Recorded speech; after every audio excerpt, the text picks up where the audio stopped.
6 milliards de dollars sur la table, un détroit fermé et le monde entier qui retient son souffle. Cette histoire, vous n'en avez probablement entendu qu'une version, et c'est exactement ce que certains veulent. Dimanche 12 avril, pendant que vous lisez les titres sur votre téléphone, deux délégations sont assises face à face à Islamabad, au Pakistan. Et ce qui se joue dans cette salle ne concerne pas seulement l'Iran ou les États-Unis, ça concerne le prix de votre essence, le coût de votre gaz et l'équilibre d'un monde qui tient à un seul point sur la carte. Ce point, c'est le détroit d'Ormuz, 34 kilomètres de large. Et pourtant, 20% de tout le pétrole et du gaz naturel consommé sur cette planète passe par là, chaque jour, depuis des décennies. Maintenant, imaginez que quelqu'un ferme cette porte. C'est exactement ce qui s'est passé. Et voilà où les 6 milliards entrent en jeu, parce que ce chiffre n'est pas une coïncidence. Ce n'est pas une négociation ordinaire, et ce n'est surtout pas ce que Washington veut vous faire croire. Selon Reuters, citant des sources iraniennes directes, les États-Unis auraient accepté de débloquer environ 6 milliards de dollars d'actifs iraniens gelés, détenus dans des banques au Qatar et dans d'autres pays. 6 milliards de dollars. La nouvelle tombe et immédiatement le département d'État américain dément, catégoriquement. Officiellement, rien n'a été accepté, rien n'a été signé, rien n'est sur la table, mais voilà ce qu'on ne vous dit pas dans les titres. Ce n'est pas Washington qui a posé cette condition, c'est Téhéran. L'Iran lui-même, allié publiquement, se dégèle à une garantie très précise, formulée noir sur blanc, un passage sûr par le détroit d'Ormuz. Ce n'est pas une concession nucléaire, ce n'est pas un geste diplomatique, c'est un prix. L'Iran dit: vous voulez que les tankers passent à nouveau? Très bien, rendez-nous notre argent d'abord, et là, tout change. Parce que si vous comprenez cette mécanique, vous comprenez que nous ne sommes plus dans une négociation nucléaire classique.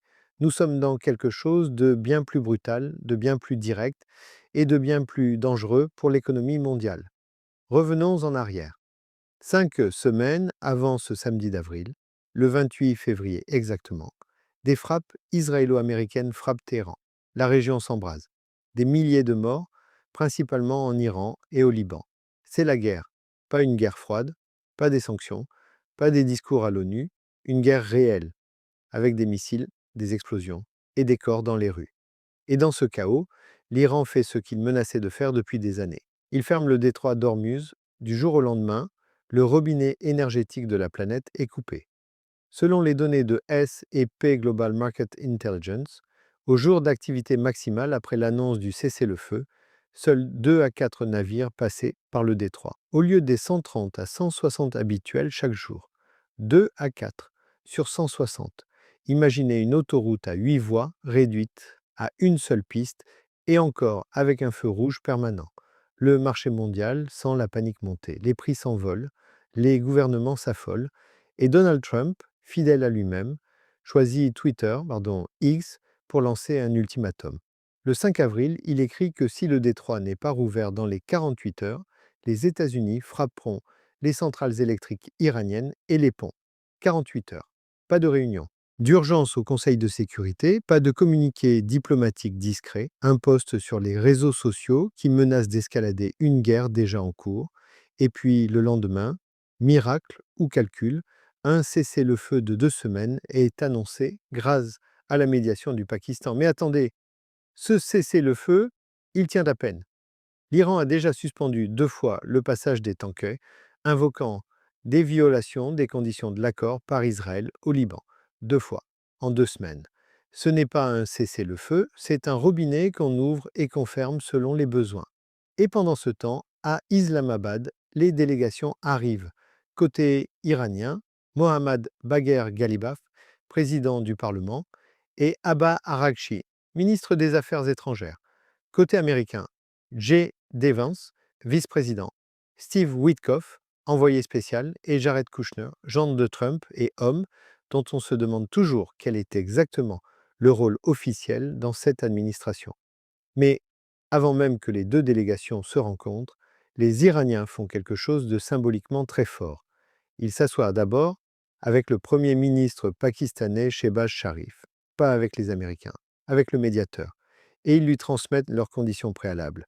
Arrêt des combats sur tous les fronts de la résistance, y compris au Liban. avant toute discussion directe avec Washington. C'est un message clair. Nous ne venons pas ici en position de faiblesse, nous venons avec nos exigences et vous les prendrez en compte avant qu'on s'assoie à la même table. Et maintenant, revenons aux 6 milliards, parce que ce chiffre mérite qu'on s'y arrête vraiment. Le volume total des actifs iraniens gelés dans le monde dépasse 100 milliards de dollars. 100 milliards. Ces fonds se sont accumulés sur des décennies entières à cause des sanctions américaines liées au programme nucléaire iranien, au développement de missiles balistiques et au statut de Téhéran comme parrain présumé du terrorisme international. 6 milliards de dollars, c'est moins de 6% de ce total, moins de 6%. Alors pourquoi ce chiffre précis? Pourquoi 6 milliards et pas 10, pas 50, pas la totalité?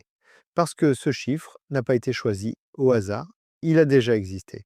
En 2023, l'administration Biden avait accepté de transférer exactement 6 milliards de dollars de la Corée du Sud vers le Qatar dans le cadre d'un échange de prisonniers.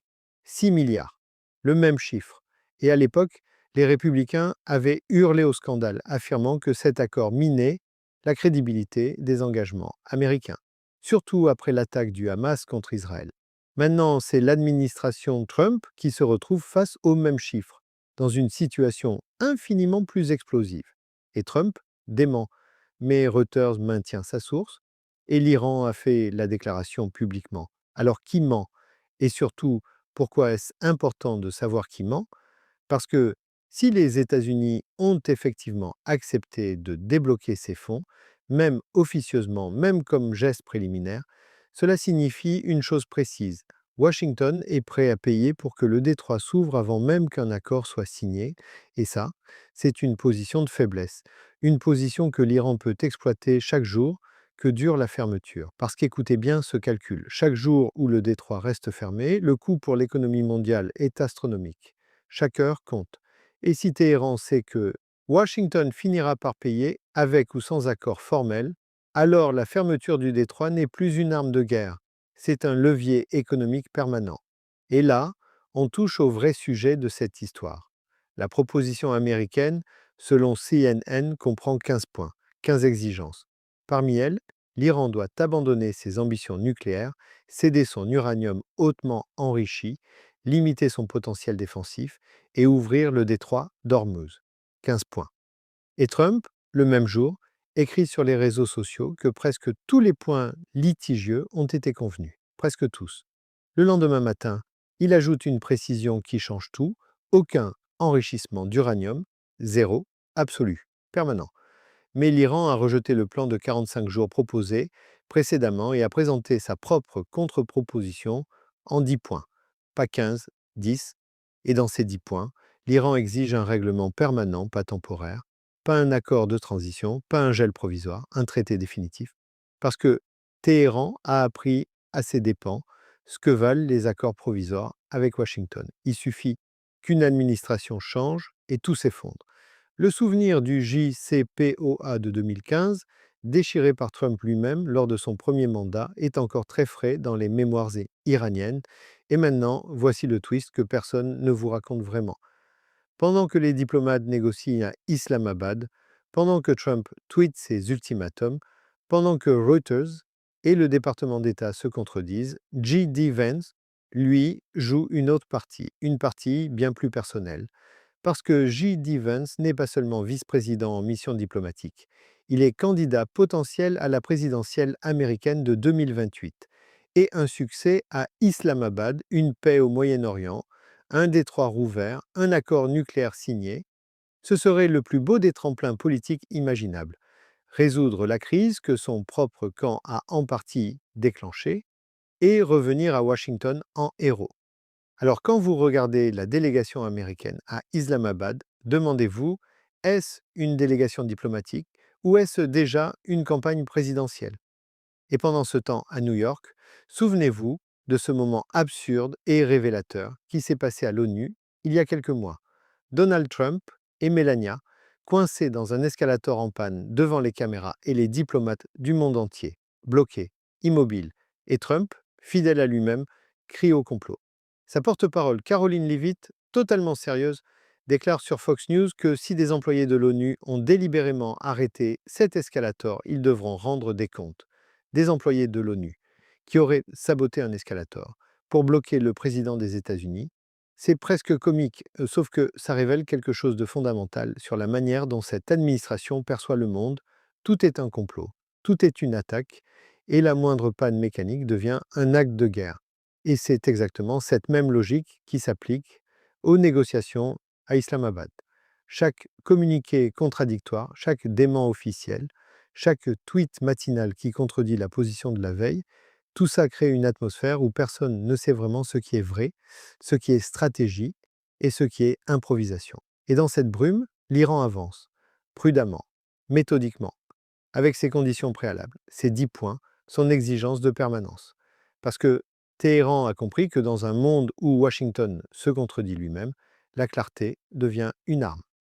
Et la vraie révélation finale de cette histoire, celle qu'on n'ose pas vraiment formuler dans les journaux mainstream, c'est celle-ci. Les 6 milliards de dollars ne sont pas l'enjeu de cette négociation. Ils n'en sont que le symbole. L'enjeu réel, c'est de savoir qui contrôle le robinet énergétique de la planète, qui décide si les tankers passent ou non, qui a le pouvoir de faire monter ou baisser le prix du pétrole d'un jour à l'autre avec une seule décision. Et cette question-là, qui contrôle le détroit d'Ormuz et sous quelles conditions, vaut bien plus que 100 milliards de dollars. Elle vaut la stabilité de l'économie mondiale, elle vaut la sécurité des approvisionnements énergétiques de l'Europe, de l'Asie, de l'Afrique. Elle vaut, en dernière analyse, la possibilité pour vous de chauffer votre maison cet hiver à un prix supportable.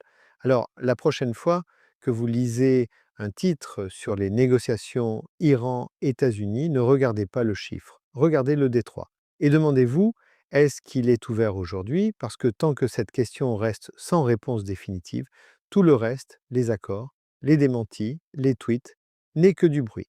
Si cette vidéo vous a appris quelque chose que les médias traditionnels ne vous disent pas, abonnez-vous parce que sur cette chaîne, on ne s'arrête jamais à la surface.